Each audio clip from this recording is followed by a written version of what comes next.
What is your take on this? Did you guys know that the average cost in the United States for a wedding is over $35,000 and Crazy. people even spending 40K on a wedding?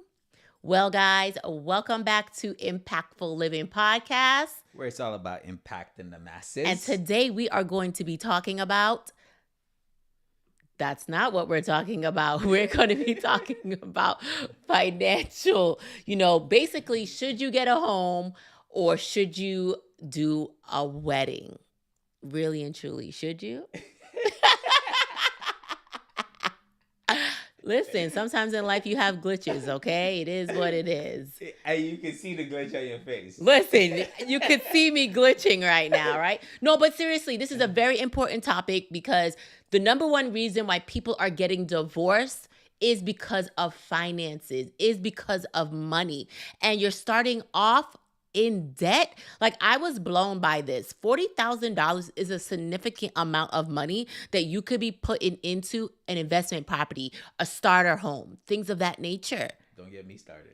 Listen, this man Don't- right here, you guys don't get me already started. know he's Don't into get me- real estate, he's into investments. Don't get me started. And so when he heard this, when I came to him with this Man, stat, I he could- was blown that people are actually going into debt.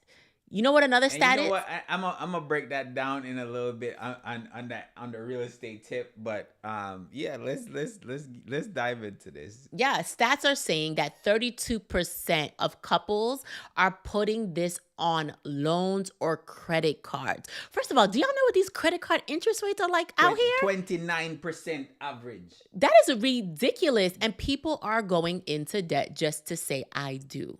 And that's the crazy part, right? Now, the reason why we do podcasts, right? It's because we want to educate the masses. We want to impact the masses. Mm-hmm. And it's not to tell you what to do. It's tell you what we did or what worked for us, right? And what we learned and the mistakes that we've made. So basically, we're trying to help the people that are coming behind us so you can make better decisions. You can put yourself in a better position than maybe we were when we first got married. Now, when we were getting married, did we go over budget? We did, but not with our money. I'm gonna be honest. We had a set budget. We set a small budget, but my mom spent all day. He had us. We said this is what our budget is going to be. She wanted to cry when I told her the budget. Yeah, because I knew that was not possible. But my mom, and I didn't know this until after my wedding, that she did all this extra stuff, and I just didn't know at first. I didn't know till after. Now, my thing is, right, so what do we spend on our wedding? I don't remember, but I know for sure it wasn't a lot.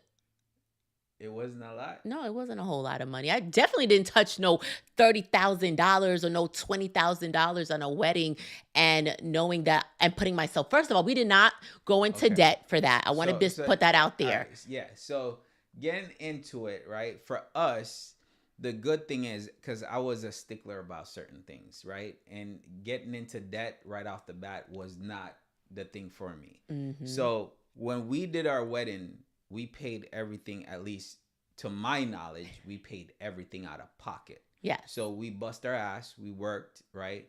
And we made sure that everything we paid was out of our pockets. We worked, we saved, but it wasn't nothing to where we're putting anything on credit cards. We never put anything on credit cards. Now, did we have a house at the time? No, we didn't have a house. Well, we were building our house. When we got married? Yeah, when we got married, we were building our house. We were in the process of building houses, but we also were buying assets. Yeah, we had already bought land and things of that nature. So we already had that mindset. So we had that mindset in a sense, but it's like we didn't want to go into debt with our marriage, right? Because again, what's the number one reason for divorce? Finances. We all know that. Finances. So yeah, if you're going into your marriage, putting your wedding on credit cards and owe $20,000 to $30,000, the average says $30,000 or $35,000. Like, you're already halfway divorced. Isn't that wild? Just thinking about that, the fact that you just brought that up it's wild. I never even thought about it like that. You're halfway divorced. Marriages, you get divorced because of financial Hardship. Yeah. situations, right? Now, in a sense, if you're already starting off like that, you already have one foot through the door as far as getting divorced, because that's the biggest reason why people get divorced, right? And some, maybe at some point, the female might see the man coming in and he's providing, so she don't think that it's nothing, while he's doing everything possible to keep you happy, and he don't want to see you no type of way, so he's busting his ass, he's struggling, he's trying to do 2 shifts, 3 shifts, he's trying to go out, do all kind of stuff to make that person happy, when in turn, a couple of years later, if he can't keep that up, then Yeah. it's bye bye. Yeah. So let's kind of talk to them about like things that they could do or maybe consider, instead of, making this, not telling no one to not get married. Yeah, That's yeah. not the We're point not of this, we're right? not telling nobody not to get married. We're not telling you to go put your money on credit, put your wedding on credit card. If you want to, you can. Yes, it's everybody makes their Um, own decision here. We're just giving you some options. We're just going to go over like maybe some real estate perspective, because sometimes you're not educated on things because you don't come from that background. And I know for me, I wasn't educated on like investments as a child because my parents, first of all, my parents weren't born here, and actually we're first generation here. So nobody knew about these types of things. you're first generation. I just said that. Yeah, you said we're first generation. Okay, sorry. I'm first generation here. I apologize. Y'all see how he be doing me? Anyways, but you are here though, right? I am here. Okay, so I'm first generation here. So my parents could not teach me certain things. They didn't know certain things. And I just thought this was really valuable. This is why I like to come on and talk about these things, because maybe you have family that isn't educating you and you look to us to give you some kind of guidance. So, Mr. Real Estate Man, So let's talk to them about long-term benefits, right? Like if they decided maybe to do a modest wedding and put most of their money towards an investment, or hold off on the wedding and go towards investments first or buying their home first. What's your thoughts on that? I mean, it's always the thought, right? Because again, if you're going into your marriage and you have debt, you're borrowing money, right? You're putting yourself in debt. Why not get an asset? And that asset could be a house. Now think about it. If you had purchased a house 2 years ago, Mm-hmm. right? And you purchased that house for 200 and let's say 80,000, right? Or 300,000. That house is most likely worth north of 350 to 400,000, Yeah. right? I know houses that I've seen on the market 2 years ago that was 280, 285, and is over Yeah, $400,000 they're now. over 400. So I'm just being modest with my numbers, right? But in a sense, now think about it. I didn't even tell. Now buying a $300,000 house, if you're doing FHA, it's only 3.5%. Yeah. So you're putting down a little bit shy over $10,000 instead of $30,000.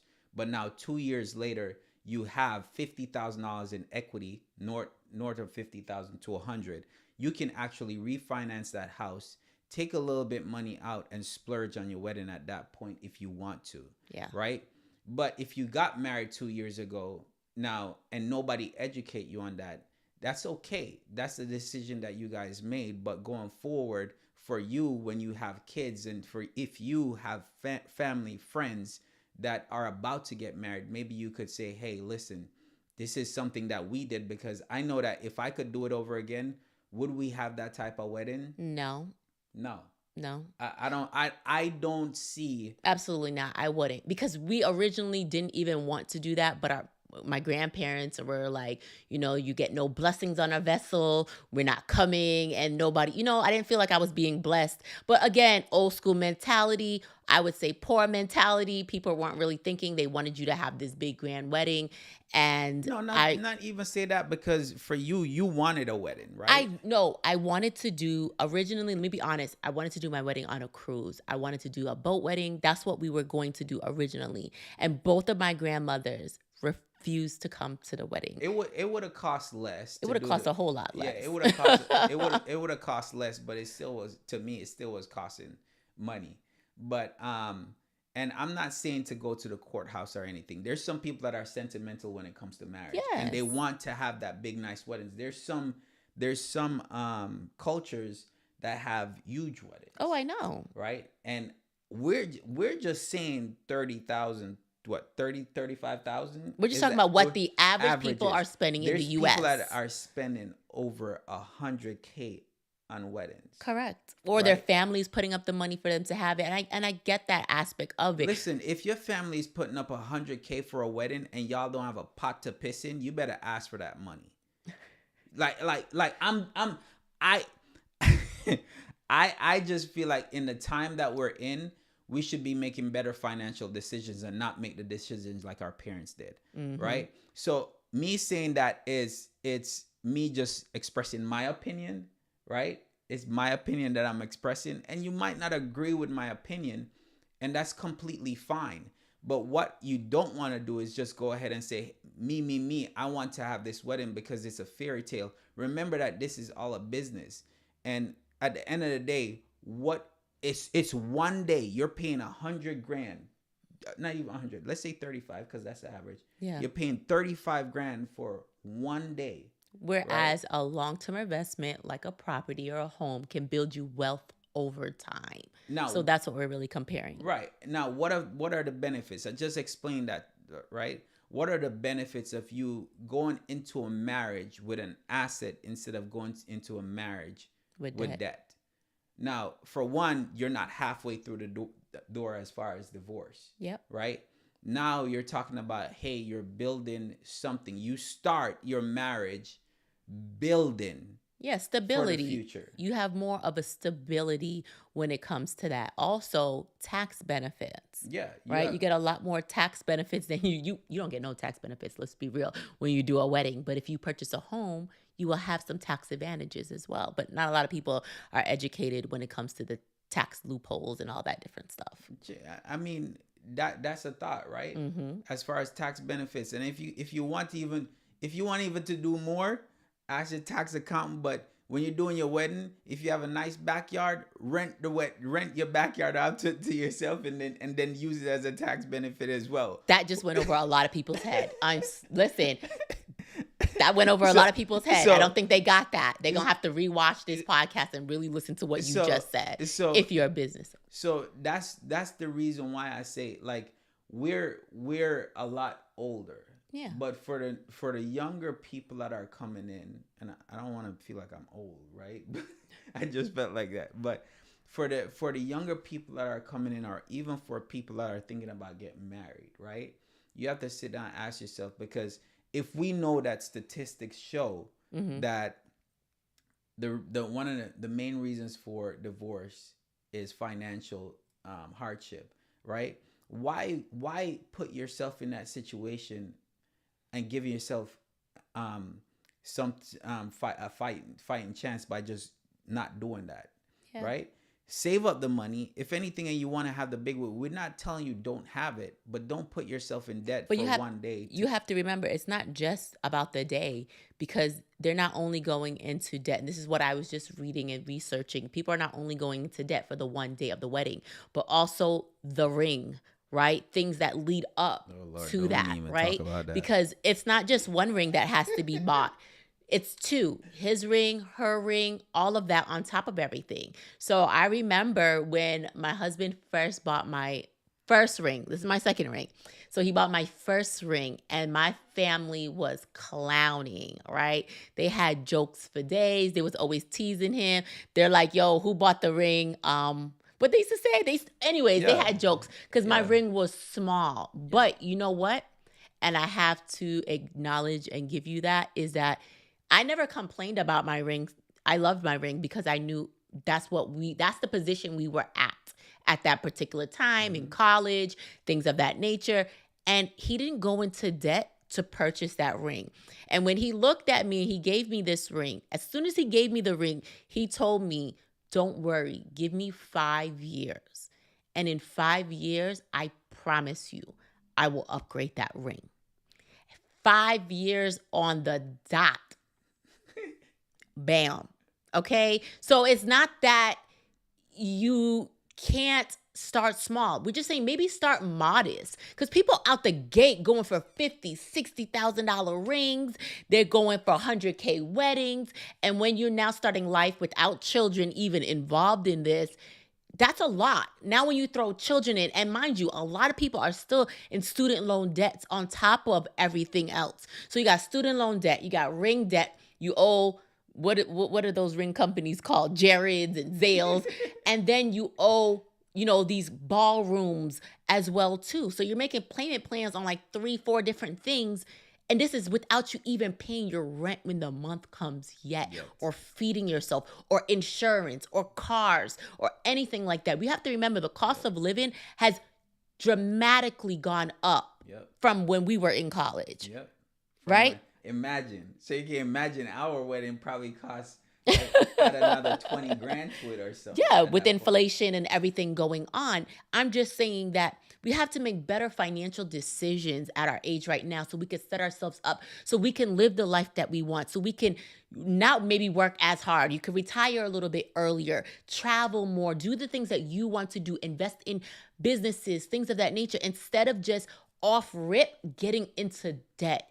This is why I'm so passionate about it, is because I'm seeing younger and younger people struggling, and divorce rates continuing to rise because we're not making right financial decisions. And our family is not telling us, listen, I think you should do this. They're just letting you go along with this fairy tale some of them don't know better. And that's what I'm trying to say. This is why I'm so passionate about this podcast, because I want to teach people from the mistakes that we've made. And if it, you know what I mean? I mean, we didn't do nothing crazy, but at the same time, I want to educate the masses, like you always say, because impact the masses. Correct. That's what this is about, educating people, because I want you to make better decisions. Yeah, and if you look at it, just like we mentioned, because this is this is all about, hey, do you go in and have a wedding, or do you buy a home first, right? So that's what the main thing was about today, right? Do you go ahead now, if you have the chime in, guys, please. If you have the financial stability to go ahead, because with us, we had a wedding before we had a house, but we were building the house at the same time, right? We was in the process of building our house, but we also had assets. We had land, right? So in a sense, we didn't have to go in debt. We saved up for it. We did that part. Now, you have people out there that already are in debt, and they're getting married and they're adding debt on. Now, imagine if you have debt, the other person have debt, and now y'all creating debt together to come together as one and unite. You already have financial instability, right? You already have financial situations that you're trying to get rid of. The other person is trying to get rid of their financial situation, and then you're adding another one on top of it. Mm-hmm. Now, imagine if you purchase something, an asset that can help you. Now, a lot of people say, yo, asset is what brings you money. Yes. Right? Now, and George, hey, me buying a house is not an asset because it's taken away from me. Well, whoever is telling you that is a lie, right? Because at the end of the day, an asset, sometimes some assets don't give you cash flow. If it's cash flow that you're looking for, then yeah, you're not going to get cash flow because you're ending up money. But an asset over time gives you appreciation, right? And a house can become an asset because at the end of the day, it's not a liability if you're looking at it long-term or as an investment. So when you purchase a house 5 years ago, 10 years ago, or you purchase a house now and you're looking into the future and say, hey, you know what? Instead of us go spend $30,000 on this wedding, right? And we both have debt that we are dealing with, or say, for instance, you don't have any debt, right? But now both of you can come together and purchase a house, a $300,000 house, putting down 3.5% down. That's what, 11,000 or 10,500, right? That's what you're putting down towards your better future. Your future, right? So now you're buying something that you can, one, you could build equity in. Number two, you could get tax benefits on. Number three, you're paying down that mortgage, so you get an appreciation, and your interest rate is way less. Now you are paying a lot more as far as over long term to pay off a house, if we go into that, because I know people can get technical. Yeah. Right. But at the end of the day, you're buying something that you can now look at later on. And if you want to have that big wedding, imagine if you want to have a wedding and the wedding was 50,000, and 2 years ago you said, babe, you know what? Let's not do that right now because we're not in the best situation. Let's go ahead and buy this house. And now 2 years later, you're looking at $150,000 in equity in your house. Yeah. Now you can have that big wedding. Cash. And you're not coming out you bought something that gave you that money that now you can go ahead and do that because you built equity in something. Yeah. Right? So you have to make, in a sense, that better financial decision, because now you guys think about it. When they go into their wedding, or when you go into your wedding and you make that decision, you already feel like y'all are winning because you make a good decision that brought money into that marriage, right? So y'all already feel like y'all winning by doing that good start. So in a sense, if anything happens and you say, you know what, and I'm not telling nobody to get their first house as dream home, right? No. If you're in that financial situation where you're making a lot of money, all right, cool, go get your dream home if you want. But if you have a steady income coming in and it's not crazy, don't go off of that dream home first. Buy a starter home. And that starter home, when you look at it, have a plan in place. A lot of people don't have plans when they get married, but have that plan in place to where you say, when I buy this house in the next 2 or 3 years, babe, we're going to build some equity up or anything like that. And then we could turn this into something to where we could turn it into a rental. Like a house hack. Basically, maybe house hack for the first year or 2 years of your marriage. Yeah. And now y'all have a rental. Imagine that. You get into a marriage. Now y'all have a rental, right? And then you move out of that house, use the equity to purchase the house that you actually want. Or you could keep on doing the same thing and say, you know what, babe? Let's not do anything. Let's not get our dream house until we have 10 rentals. Yeah. Or not it's even creating a plan. Not even 10, but let's not get our dream home till we have 5 rentals. So that 5 rentals could be 10 years from now, right? Then we purchase our dream house. But everybody wants instant now. Everybody, the way we're living in this world, everything must be big, grand, and now. Right. That's what society is teaching. Back in the day, people weren't going into debt. What do you think? They got these credit karmas and these whatever pay now, pay laters. And it's because they know the world that we live in. It's now. I want it now. I don't want to wait. I want it big and I want it now. And that is what's causing us, our economy, to be in the hole that we're in right now, is because we can't wait. Yes. We can't just do things for now. Right. It's having that, because we're talking about marriage. So it's just having that plan. When you're getting married, you always want to have a goal, right?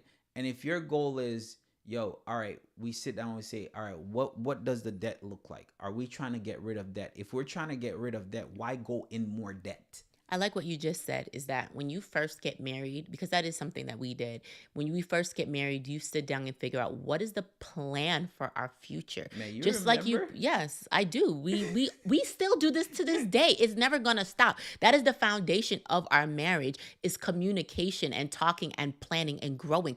I don't want to be stagnant. I want us to continue to grow. From where we were in college to where we are now is night and day, and it happened because we had a plan. Right? And I trusted you. You trusted me? Yeah. You like hold my hand and I said, all right, boo, let's go. Aww. But no, seriously, you sit down and you create a plan for your future. And sometimes that plan requires you to eat that ramen noodles. That requires you not to get that hair and nails done as often as you need, because sacrifices need to be made. Temporary sacrifices need to be made so you can get ahead in life.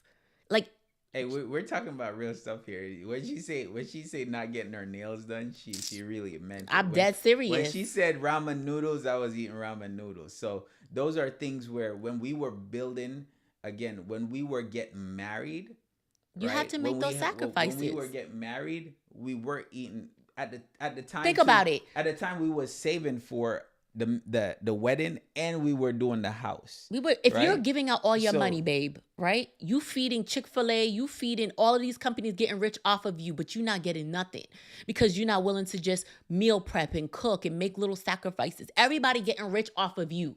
And you ain't getting rich, but you going out there working 8 hours a day, 12-hour shifts, and you're not benefiting from it. It's real. And some people need real honesty. And if it hurt, oh well. But I'm just I saying, thought we were sometimes trying to we be need, non-biased. I we're thought we not, I'm sorry. were. I said I wasn't going to be biased in this, but I can't sit down and watch people make, certain So decisions that are going to not set them up correctly. so my thing is this, because there's somebody probably gonna watch this and they're gonna scream at you and be like, "Well, Miss Chrissy or Chrissy, you had your wedding. Why I can't I have didn't mine?" say not to have a wedding. I said be modest. I said you can or hold off and say and do your investments, flip that, and then pay cash for the dream wedding that you want. I'm not telling nobody not to You have their you wedding. That's their priority, you right? know. But if you go into debt and you struggle throughout your marriage, you could only blame yourself because you did not sit down and make a proper plan. And you know what too? It's like, if going back, if I have the knowledge right now that I had, right? We So wouldn't much. we so I'm gonna give a tip as far as for the people that are coming in. You might have your boo or whatnot, y'all getting married soon or whatnot. Y'all engaged, looking to get Pro married in a tip. year or two, right? Let me give you a pro tip, right? Say for instance, if your wedding is gonna cost $30,000, right? Mm-hmm. Instead of you going ahead and put $30,000 in that wedding right now, remember you got time, right?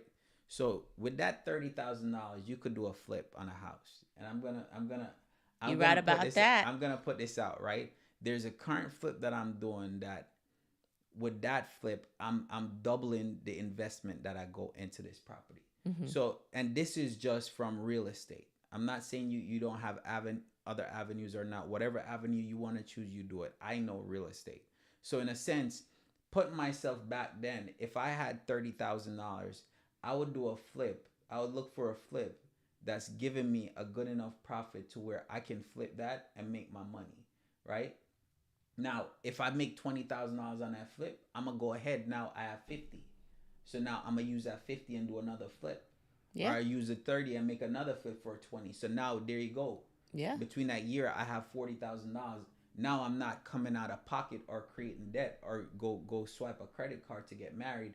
I'm actually using profits from something that I did to have a wedding. But also for the ones that may not be educated like my husband in when it comes to real estate, partner up with people that are, right? Be a private lender, a private money lender, and say, you know what, I got this money. Let's invest this into a deal. Let's partner up with somebody, get some returns back for it, and then use that towards your wedding just as well. It's just being creative. Just like how you come up with creative financing when it comes to real estate, come up with some creative ways for you to get your wedding, your dream wedding, instead of saying I'm going to work 8, 12 hours long shifts just to do this and then I get nothing after that day. Because yeah, you're on the high, right? You say I do, that day is great. And if your day is great, because sometimes people be messing up y'all days, but if your day is great, the next morning you wake up and you look in your bank account and you don't see nothing. Ghost. There's nothing there. Like, now, come on. now, and the crazy thing is, right? You invite people because there's gonna be people that come out, And you um, don't get no gift. hold on, hold on, man.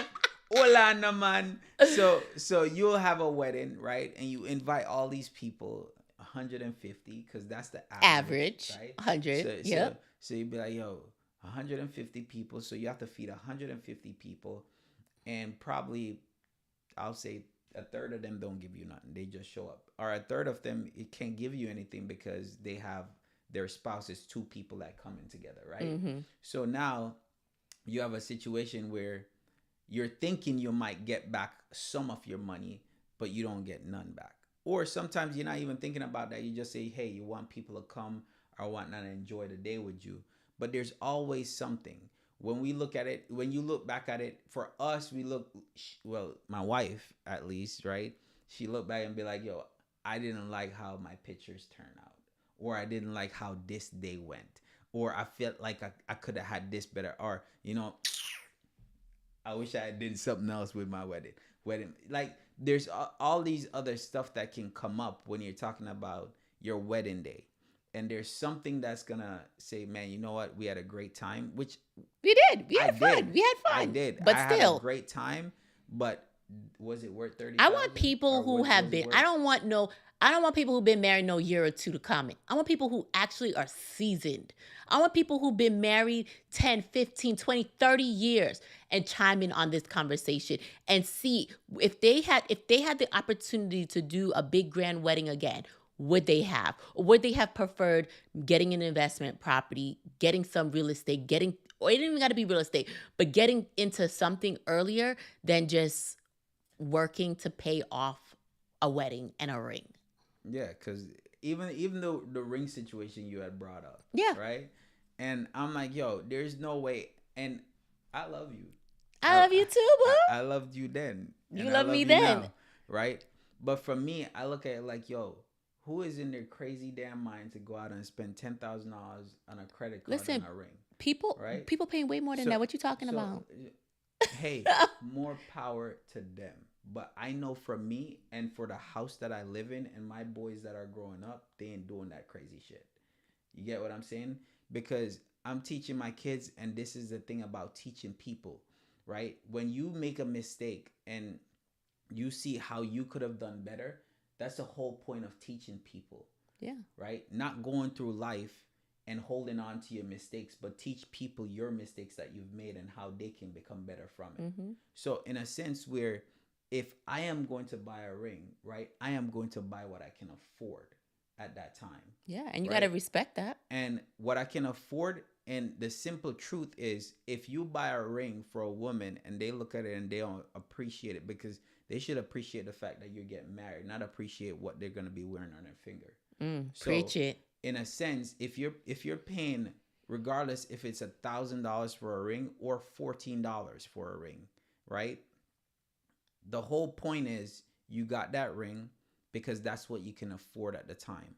And you say, yo, you know what? Maybe 5 years from now, maybe 10 years from now, whenever it is, I know that, yo, when I'm in a better financial position, I'll get it done. Yeah. But don't put yourself in a hole and then try to dig yourself out of that hole. Now, if you got the means, right, and you got the means, and you want to spend that $50K on a ring, by all means. But if you're going in debt to put yourself for a ring, that is the problem we're talking about. We're not telling you not to get married. We're not telling you not to have elaborate weddings. We're not telling you to buy that rock. We're just saying live within your means. Yo, right? I'm a little bit different. I don't know how.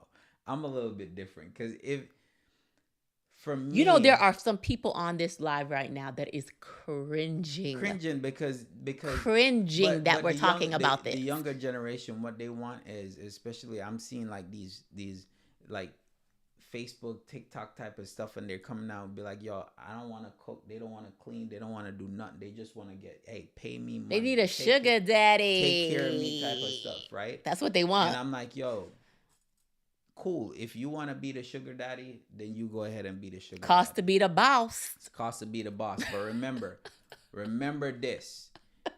If you're that person that you're the sugar daddy and it's cost to be the boss, and you be like, yo, I'm on top now and I got my girl, I did this. Remember this. You're going to work your ass off every single day to make sure you stay on top. Because if somebody come and knock you off that top, she might not be there. Right? Because you got her because you was on the top. You're providing for her because you're on the top. But what happens if you can't provide anymore? She might go find somebody else that can provide for her the way that she needs to be provided for, right? She might think that, yo, that's the standard of living, and if you can't provide it, yo, I'm gonna go find myself somebody else, because at the end of the day, what? But at the end of the day, that wasn't the right person anyway.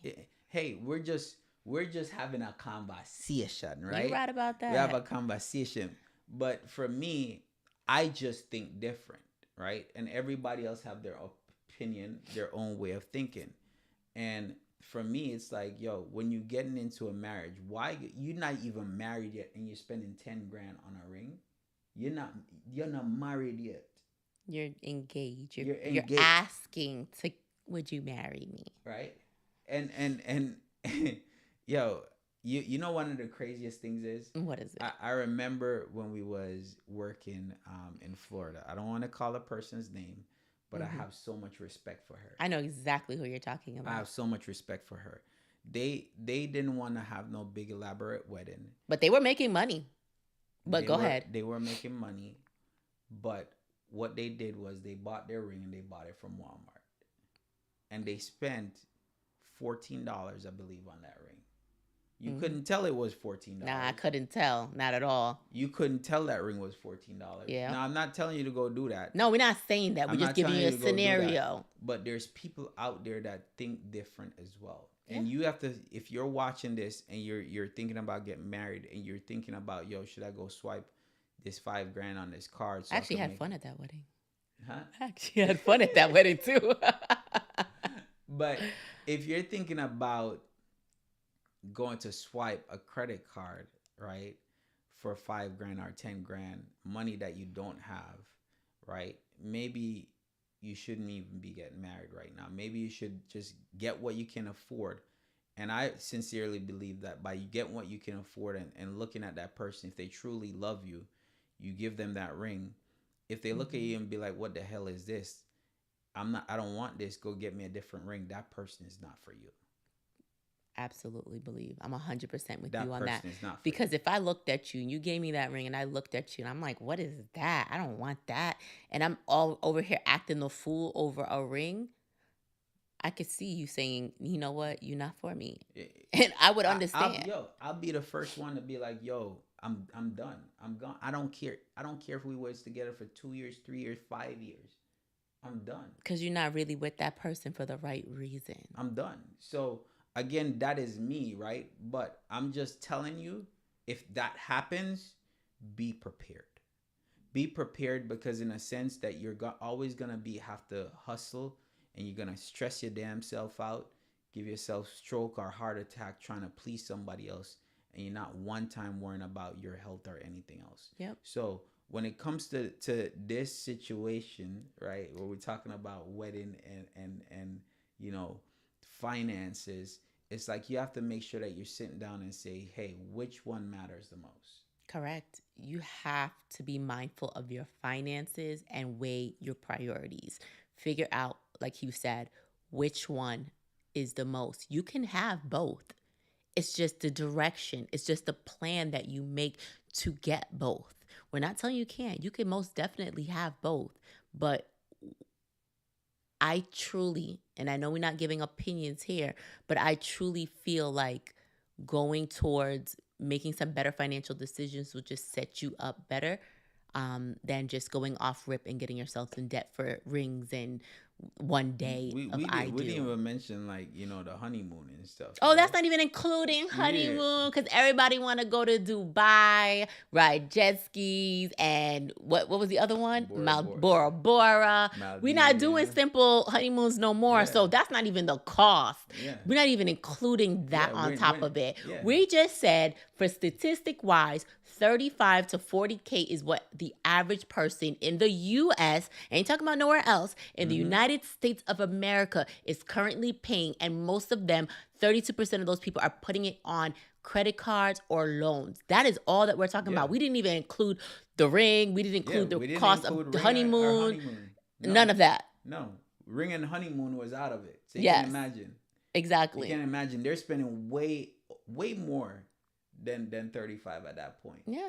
And that's why I said it's like, yo, for us as for the newer generation that's coming in, the older people, right? They never well for one, the older people probably think different. They weren't being as elaborate as far as these wedding.